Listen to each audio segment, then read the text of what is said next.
పాకిస్తాన్ సైన్యం దాడిలో ఉరీ సెక్టార్లో విధ్వంసం నెలకొంది. సరిహద్దు గ్రామాల్లోని దుకాణాలు, ప్రజల ఇళ్లు ధ్వంసమయ్యాయి. పాకిస్తాన్ ఆర్మీ విసిరిన బాంబులు, మోటార్లు, క్షిపణుల కారణంగా ఉరీ సెక్టార్లోని ప్రజల ఆస్తులు నాశనమయ్యాయి. తమకు తినడానికి తిండి కూడా లేదని, కట్టుబట్టలతో మిగిలామని కొంతమంది బాధితులు ఎన్టీవీతో చెప్పుకున్నారు.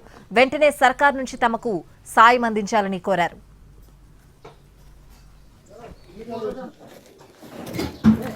थोड़ा नीचे नीचे नीचे मुड़ो, नीचे नीचे झुको ना, नीचे झुको थोड़ा। हाँ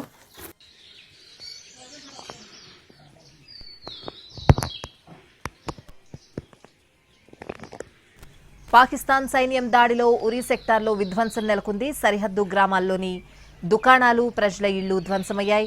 పాకిస్తాన్ ఆర్మీ విసిరిన బాంబులు, మోటార్లు, క్షిపణుల కారణంగా ఉరీ సెక్టార్లోని ప్రజల ఆస్తులు నాశనమయ్యాయి. తమకు తినడానికి తిండి కూడా లేదని, కట్టిబట్టలతో మిగిలామని కొంతమంది బాధితులు ఎన్టీవీతో చెప్పుకున్నారు. వెంటనే సర్కార్ నుంచి తమకు సాయం అందించాలని కోరారు.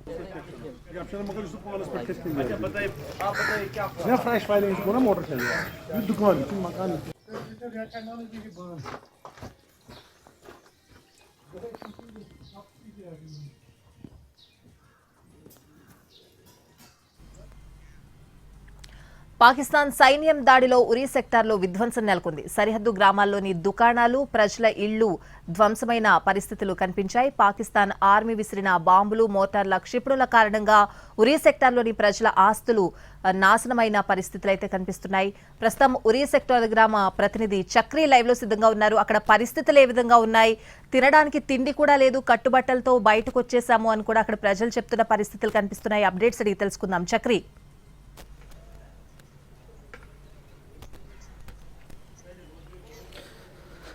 స్వాతి, ప్రస్తుతం మనం గత 2 రోజుల క్రితం ఆర్టిలరీ దాడులు జరిగాయి. పాకిస్తాన్ దాడి చేసింది.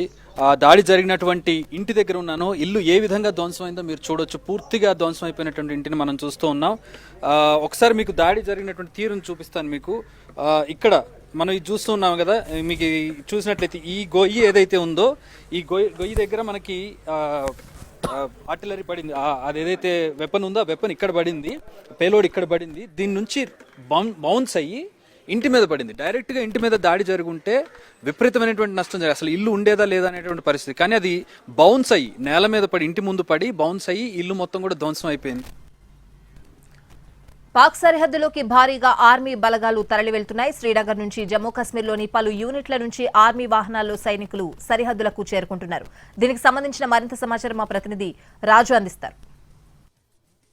భారత్ పాక్ మధ్య ఉద్రిక్త పరిస్థితులు కొంత సద్దుమణుగుతున్నప్పటికీ కూడా, సీజ్ ఫైర్ వంటి నిర్ణయాలు తీసుకున్నప్పటికీ కూడా ఎప్పుడు ఏం జరుగుతుందో ఏంటి అనేది మాత్రం ఉత్కంఠగానే కనిపిస్తుంది. ఎందుకంటే పాక్ నిన్న నిర్ణయాలు తీసుకున్న తర్వాత, అమెరికా చెప్పిన తర్వాత కూడా ఈ విషయంలో ఉల్లంఘించింది. సో సీజ్ ఫైర్ ఉల్లంఘన చేయడంతో భారత దళాలు మాత్రం పెద్ద ఎత్తున ఇప్పుడు ఏ విధంగా ఒకవైపు సిద్ధమవుతున్నాయో మనకు స్పష్టంగా అర్థమవుతుంది. భారీ కాన్వాయ్లంతా కూడా ఇప్పుడు ఒకవైపు యుద్ధ భూమికి సిద్ధంగా వెళ్తూనే ఉన్నాయి. మనం చూస్తున్నాము ఏ స్థాయిలో కాన్వాయ్లు ముందుకు సాగుతున్నటువంటి పరిస్థితి ఉందో మనం స్పష్టంగా చూస్తున్నాము. అంటే యుద్ధ భూమిలో రెండు నాకైతే స్పష్టంగా కనిపిస్తున్నాయి. ఒకవైపు అటు ఆర్మీ ట్రూప్స్ పెద్ద ఎత్తున యుద్ధ భూమిలోకి వెళ్తున్నాయి. మరోపక్క ఎన్టీవీ కూడా, అంటే పాకిస్తాన్ ఏ విధంగానైతే సీజ్ ఫైర్ చేస్తామని చెప్పినప్పటికీ కూడా నమ్మకం లేదు. అందుకోసమే ఎన్టీవీ టీమ్స్ కూడా ఇంకా యుద్ధ భూమిలోనే ఉన్నాయి. ఏం జరుగుతుంది, యుద్ధ భూమిలో పరిస్థితులు ఎలా ఉన్నాయనేది ఎప్పటికప్పుడు ప్రజలకు తెలియజేసే ప్రయత్నం చేస్తూనే ఉన్నాం. మనం చూస్తూనే ఉన్నాం ఏ రకంగా యుద్ధ భూమిలో పరిస్థితులు కొనసాగుతున్నాయనేది. ఇది ప్రస్తుతం ఇక్కడ ఉన్నటువంటి పరిస్థితి. స్పష్టంగా శ్రీనగర్ నుంచి కావచ్చు, మరికొన్ని ప్రాంతాల నుంచి యుద్ధ